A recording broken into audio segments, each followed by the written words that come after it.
Are you too busy, too stressed out, unhealthy? Then this is the place for you. Welcome to Balanced Living for Busy Professionals, where we help you create wellness and balance with a holistic approach that will work for you, even with the busiest of schedules, so you can live the life you want. And now, here's your host, Diane Randall. Hello and welcome, everyone. I'm Diane Randall, your host of Balanced Living for Busy Professionals, a weekly show that provides you the best inner tools and strategies to help you create the life you want. Today's episode is so special because we're talking about how to rediscover our passions for life, or in some cases, discover our passions for the first time. I'm so excited. This is a very special show. So if you're someone that's really feeling like, I really want to figure out what my passion is, you really want to inquire within on what to do next. You've had a successful career. You've made all the money that you've needed. 20, 30 years have passed, for example, and you're still wondering what's next. What is it that I should be doing at this moment? My guest, Gregg Levoy, the best-selling author of Vital Signs, The Nature and Nurture of Passions and Callings, Finding and Following Your Authentic Life, is here to talk to us about how we can rediscover our passions. He's the former behavioral specialist, writer for USA Today, and a regular blogger for Psychology Today. He's written for the New York Times Magazine, the Washington Post, and Reader's Digest, among many others. And I'm just so happy he's here to talk to us and to give us some tips and his expert advice on how we can tap into our true nature and really discover our true passions. Gregg Levoy, welcome to Balanced Living for Busy Professionals. Thank you. I'm delighted to be here. I'm happy you're here. I talk about passion and career in a workshop I've been teaching for years. This is such a powerful subject, and I really feel now more than ever, people really want to know, what is passion all about? So can you start with what inspired you to write about passion? Oh, wow. What inspired me to write? Let's see. I think I've been writing about this subject as far back as I can remember. They say that most writers have one or two or three themes that predominate in all their work. Mm-hmm. And this is definitely one of mine. How people create a life that really truly belongs to them and isn't a knockoff is part of it. And that may have come from growing up with two parents, neither of whom did what they really wanted to do, and having an opportunity to watch how that unfolds in their lives and in the family's life. So that was actually one of the earliest inspirations when I follow the tracks all the way back to the original dens. That's one of the places I go. But I've just been fascinated with the subject of passion and calling as far back as I can remember. That is so awesome. When you say not being a knockoff, what I hear you saying is not just doing what you have to do to earn a living or to just live a life. Well, and also doing your agenda, living your life, the one that belongs to you, what you were put here to do, and not what other people think you're supposed to do. In other words, I ran across an article last year written by a hospice nurse.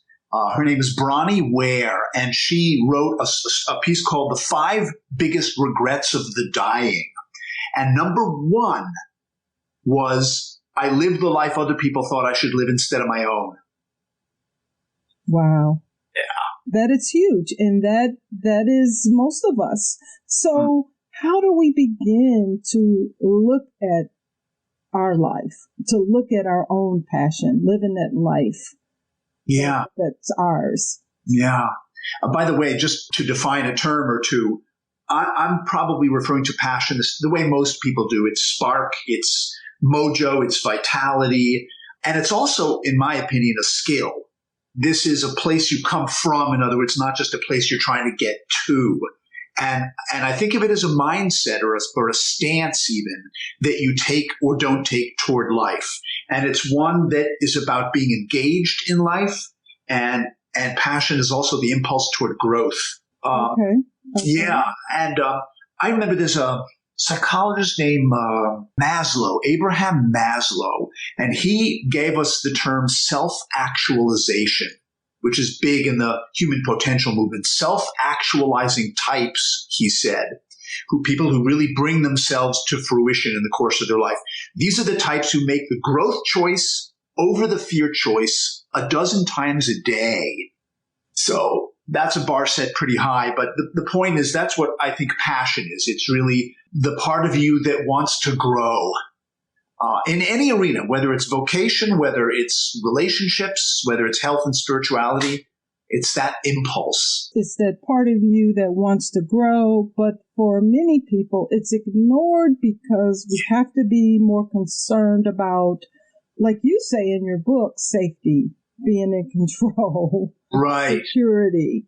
So yeah, how can we really look at our passion? How do you get to a point where you really look at your passion no matter what? I teach a workshop on passion and career, and I can't tell you the countless people that come into the class and they say, you know what, I have no idea of what my passion is. No idea at all. Right.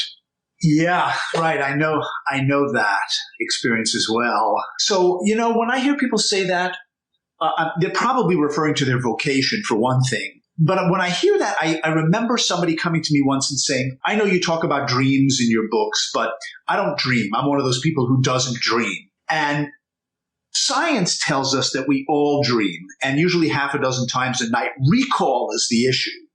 And when I hear this, what you just said, and I've heard it from some of my own students as well, I think, no, you definitely have passion. It's about identifying where it shows up. Yes, you may be confused about what you should do with your career and what you love to do but there's passion. Passions show up in all different kinds of ways. For instance, what section of the bookstore do you always go into first when you walk into a bookstore? There's a little bit of passion in that fact. Okay. Got it. What wows you? Make a list of what wows you. There's passion in there. Make a list of all the activities that that make up your weekly calendar, and which ones do you genuinely always look forward to? There's passion right there. What's trying to emerge in your life? What's your intuition about what's trying to happen? What wants to happen? These kinds of questions can help people start to identify the little passions that are really part of their day-to-day life. It's not about waiting for the burning bush. Right. Because that part. But I understand that tug and that pull, because people have had 20, 30-year careers, and they're making all the money they could ever spend. Mm. They love this career, but that tug and that pull is still there. Yeah. Yeah, I see that. I would say 75% of the people who come to my passion or callings workshops tend to be baby boomers. And part of what's happening here is that after doing a particular career, even one they love for 20 or 30 years, come midlife, some other part of them wants airtime. And so they're showing up in the workshops wanting to know what's next. Yes. And often, I would say more than just often, what wants airtime is something that's more passion-based than security-based. It's often creative work. It's socially useful work. It's creative and inspired kind of work. Especially because people who choose the security route often sideline some of those parts of themselves, and they come roaring up at midlife. It's very typical. Yeah, and I've been teaching this course for 4 years, and I tell you, it's strong. It's strong. I mean, it's like I get more and more people who feel this way, and they really want to understand basically, how can I contribute? It's a deeper need to contribute. And who am I? Who am I? Yeah, exactly. Well, that to me is the great vocational question. It's not what should I do with my life? It's not what do I want to be when I grow up? It's not what major should I declare? It's who am I? And my observation has been that who we are changes over time, and so will the passions and the callings that come through the being that's being called. Mm-hmm. And it's about keeping the receivers turned on throughout the course of our lives, just keeping them turned on so that we're aware, we're mindful of who we are now, who's showing up now at this point in our lives. I love that. I really love that. That is definitely a way to inquire and tune in. Yeah. To what's coming in. I bought your audiobook, and you said something that really resonated with me in the beginning of the audio. You talk about being talked into, you had an assignment with Ringling Brothers, and you walked into the elephant, riding the elephant. Can you tell us about that and what you said about your soul? I love what you said about your soul. Right. Yeah. Okay. Let me see. I'll give you the Cliff Notes version. Okay. I was working as a reporter, which is my professional background, for the Cincinnati Enquirer, and I did a story on the Ringling Brothers coming to town. And as part of when I was down there meeting the train where all the animals were being unloaded, the animal trainer said, "Why don't you you want something for your story? Why don't you climb up on the elephant during the parade through downtown Cincinnati?" And I did. And it was terrifying and exhilarating at the same time. And one of the things that I reflected on that experience afterwards was that this experience had a lot in common with my experience of following callings in my life, and that my soul didn't seem to care what price I had to pay to follow them. It didn't care whether I was comfortable or whether my ego was satisfied. It didn't care. It doesn't care whether I live a comfortable life or get rich and famous, or even whether anybody likes me or not. What does seem to matter to it is staying up on the elephant and being willing to go for the big ride. And the way I phrased it in the book is the ride that ensures that someday, if your life happens to be flashing in front of your eyes, at the very least, it'll hold your interest. Exactly. I love that, because people tell me, and I even thought this way in the past myself, is if I pursue my passion, then, how am I going to live? How am I going to, how am I going to live? How am I going to pay my bills? It's going to take up too much time. And when I read that, my soul doesn't seem to care what price I have to pay to live passionately. That just resonated so deeply with me. This is, when you say that, though, it sort of highlights that a lot of people have the assumption that they're not going to make money from their passion. It's like either passion or security, but not both. Exactly. And that is not necessarily how it goes. I have both, and I know quite a few people who make money doing what they love to do. In fact, that is actually the advice when I go into universities and I talk to the students. It's a presentation called "Don't Just Declare a Major, Follow a Calling." One of the things I hear myself saying to them is, so here's my advice. Ultimately, this is what it comes down to. Figure out what you love to do and figure out a way to get somebody to pay you to do it. Mm. And I realize it's more complex than just saying that. But the fact is, people can make money and make a contribution doing what they love. And I wouldn't necessarily talk yourself out, into this idea that it's one or the other, but you can't have both. One or the other. And I think many people, especially boomers, became what their parents wanted them to be, what they thought or what we thought would pay us money so that we'd have that security. I think that overrode whatever our passions may have been to a certain extent, because we had to get serious and deal with the reality of earning a living. Exactly. And it's true. It's a serious reality, and you do. So here's another option. I interviewed a guy for the Callings book who wanted to be a painter, and he happened to be an abstract painter. And he decided he wasn't going to be able to make a living at it, and he became an executive at a coffee company. And that's what he did for 25 years. But he painted the whole time.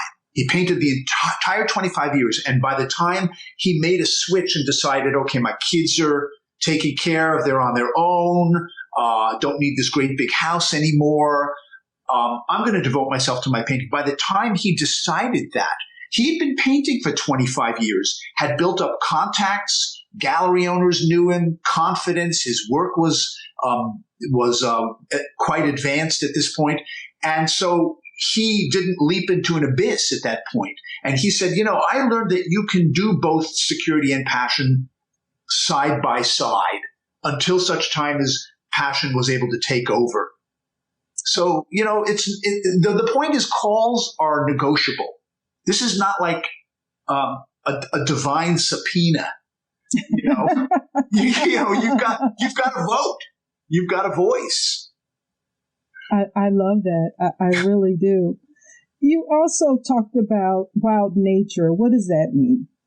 Wild nature? Mm-hmm. Oh, yeah, that was the chapter in the Vital Signs book, The Call of the Wild.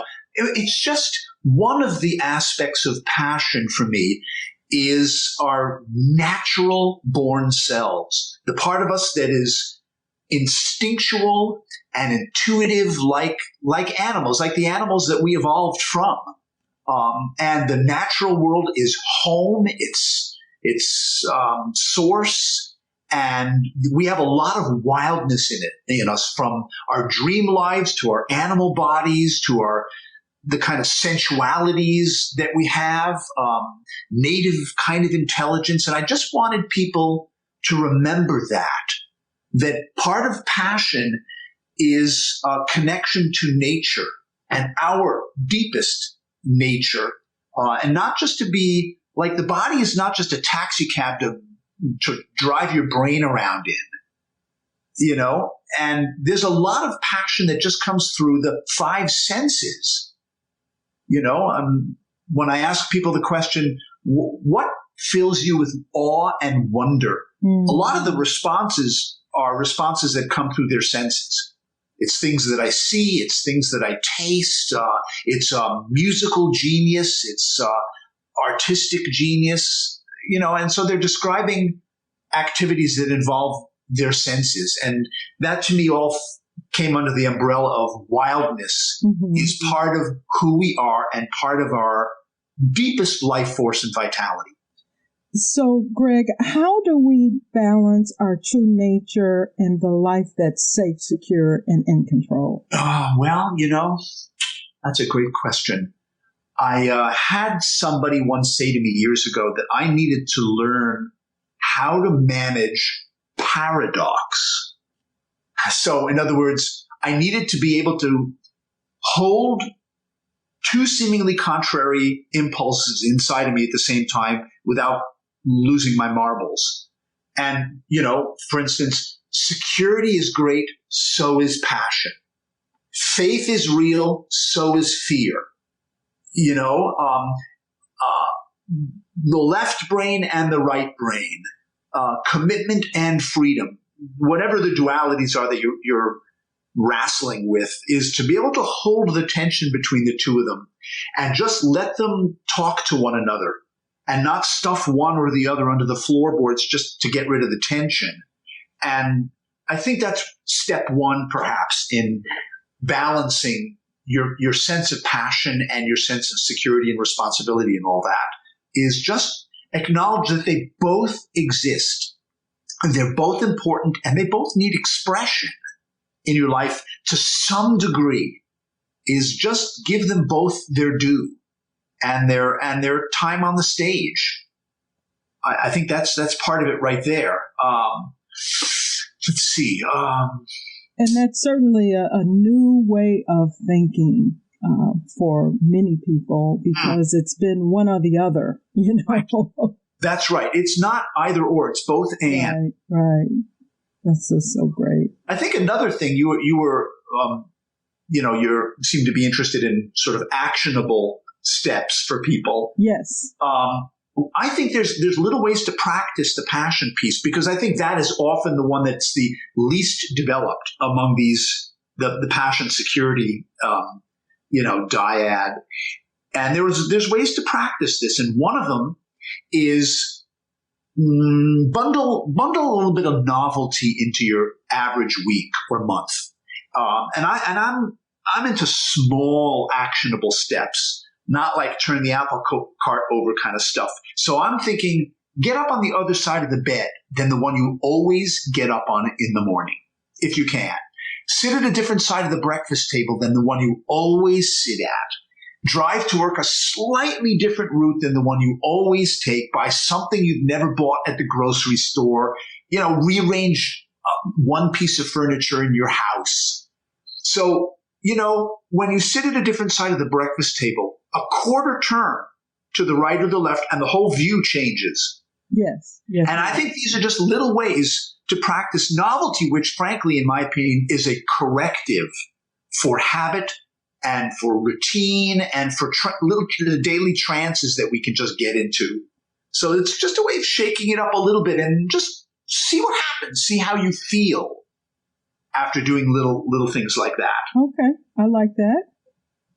Another one is have a friend interview you on camera. Just get a video camera or sit in front of the computer and have a friend interview you about, let's say there's 2 or 3 things, new directions you're thinking you might want to go in. Let's say it's, I'm going to stay at my job, or I'm going to do this new thing, or I'm going to start off that enterprise, or I'm going to take on a new role, just whatever's sort of on your radar screen, and have your friend ask you questions about each of the options that are open or opening for you.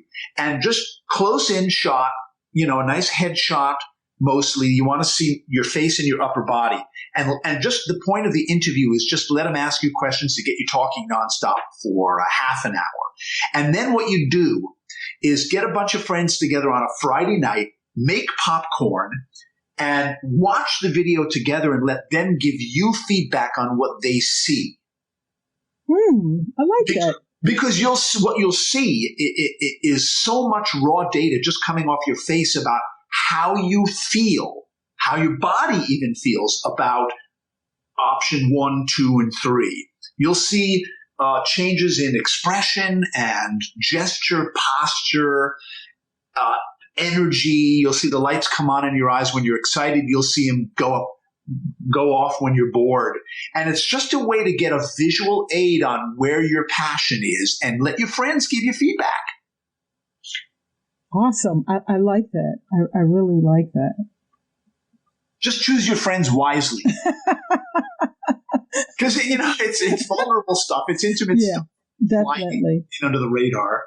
Yeah. And it's important to get people who really see you, not they're so busy judging you that they don't see. So you really need very reflective people to actually do the video. Yeah, that's a beautiful point, because I also think that when it comes to starting to share your passions with the world, often the first steps are very tentative, and I would encourage people to, when you begin to share this stuff with friends or family, start with the easy customers and work your way up to the tough ones.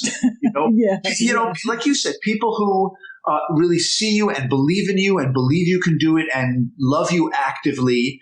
And rather than, one of my favorite self-sabotages used to be blurting out some newfound enthusiasm about something to my most cynical family member. Exactly. And they're shooting it down and before you even get started. Exactly. And I end up feeling betrayed and abandoned when I should have known better, given that I was raised by that person. Right. So in a lot of cases, you dismiss that passion or that thought you had about that passion, and you go, well, maybe it's not a not something anyway. So, Right. I mean, I've learned with experience to, it's just not something for everyone. It's just not to share right away, like you said. Oh, yeah. No, sometimes you need to protect it a bit. Yes. So you talked about how energy drains out of our passions. Just say a little bit about that. I found that very interesting. Yeah. That's actually a good action step when I think about it is identify where you lose it. Where energy and enthusiasm and vitality, engagement drain out of your life. And I'm thinking of a list I made, probably in my 30s, of activities that I was just engaged in at the time that were draining me rather than energizing me. And they included things like socializing out of guilt. Okay. Or driving in rush hour traffic when I did not need to be. Or, as a general rule for me, television watching. Or allowing myself to get trapped in conversations with talkaholics. Okay. I like that word, talkaholics. Yeah. I once heard somebody say that there's a 12-step group for talkaholics. He said it's called On and On Anonymous. But, there's something about identifying where it drains out. And it could be bigger stuff, too. It could be, a job that drains the life out of you, or some relationships in your life where you feel like a ghost of your full self, or life goals you don't have any juice for, or having life goals but not doing anything about them. Yeah. So I think it's important to just look at where does it drain out of me? That's something to look at. I love that, because without looking at the energy drains, you won't be able to really see or even inquire or feel what your aliveness or what your passions are. Exactly. Yeah. Or what you might be able to do about it. Exactly. I love that. Yeah. Wow. This has certainly been an awesome conversation. I love talking about passion, and I'm very excited that you are here to talk to us, and you've really given us a lot of great insight that we can use in our lives, because I'm telling you, in my experience, in my world, many boomers are looking for that passion, and I love that I can share your book, Vital Signs, The Nature and Nurture of Passion, with people. Wonderful. So this is exciting. So I want to thank you for being here on Balanced Living for Busy Professionals. Well, thank you. And thank you for your good work in the world, too. Oh, thank you. And if there's anyone that wants to know more about Gregg, all of his information, his book links, his website will be in the show notes. Gregg Levoy, thank you very much for being here. My pleasure. Thank you for listening to Balanced Living for Busy Professionals. This podcast is sponsored by DianeRandallConsults.com. If you like this show, the best way to support it is by leaving 5-star feedback on iTunes. And please, feel free to email your questions, comments, and suggestions to feedback@DianeRandallConsults.com. Until next week, namaste.